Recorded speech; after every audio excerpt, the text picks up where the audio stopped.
You've decided to investigate Mr. Titas, but rather than sneaking back inside, you're taking a much more cautious approach. You remove a small book from your bag and quickly pen a letter. Dear Mr. Titas, thank you for your hospitality and sharing stories of so many fantastic people. If it isn't too much to ask, I should very much like to return and hear more of these stories, perhaps tomorrow. Sincerely, your unexpected guest. You tear the page from your book and slide it under Titus's door. Taking a moment to consider your next move, you decide to speak with some dock workers. Titus lives in a houseboat after all. How long has he been here? How often does he leave? Surely the local workers would have seen something. Looking around, Titus's boat is docked very near a busy section of the docks, not too far from a number of passenger ships. You see a dwarven gentleman sitting down with a loaf of bread and a small amount of cheese. You gather that this is someone who may be on break, who may be willing to talk to you. You decide to approach, and as you do, the dwarf looks up, waving with a mouthful of bread and cheese. He motions for you to take a seat. It's a lovely place for a meal, with your feet dangling over the water, the sun above you looking over the sea. There's something serene about it. The dwarf takes a moment before he says anything. He seems to be chewing rapidly with a finger held up. Sorry. Sometimes I bite off a bit too much. You on break too? I don't think I've seen you working around here before. When did you start? Your response. I actually don't work the docks. I just wanted to sit a while, maybe enjoy a decent conversation and ask a few questions. I'm new in town, you understand? Did you just come off of one of the ships then? The dwarf begins to wipe his hands on his trousers and extends his arm to shake your hand. I'm Osric. Welcome to my roof.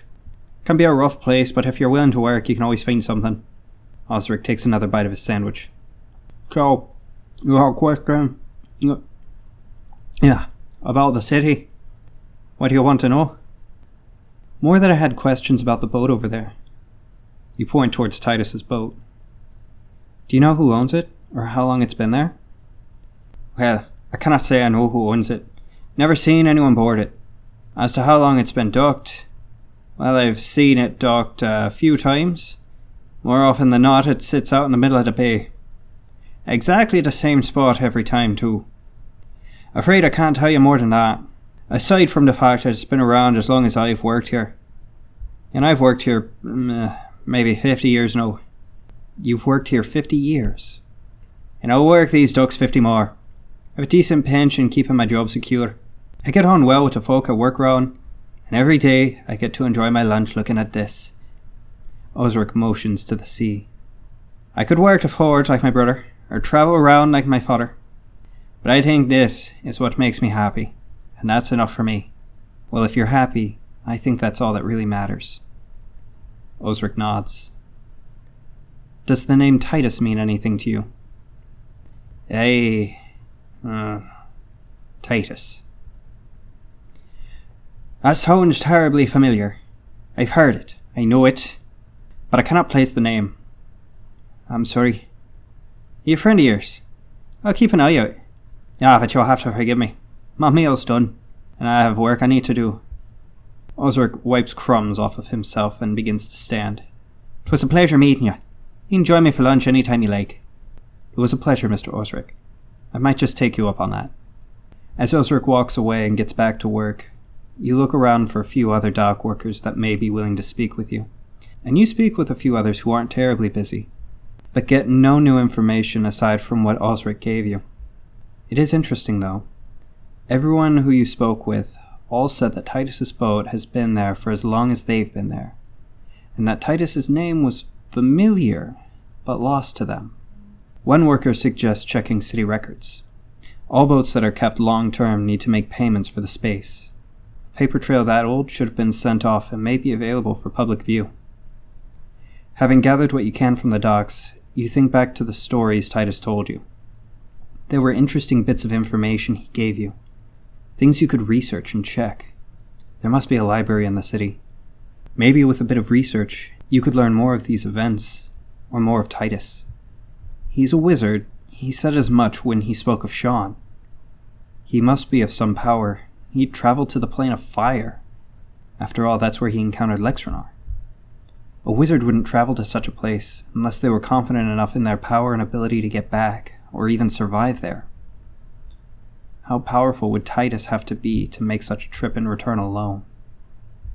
More than this, why did Cole, Sean, Lexranar, and Iktik have memory issues at the end of their stories? Did Titas cause this? How? What about Lime's story? 1343 BSC. That was 13 years ago. Titas is maybe 20 years old, and an elf too. How could he have been so sure of himself? You needed answers. As you leave the docks, you're not entirely sure where to go.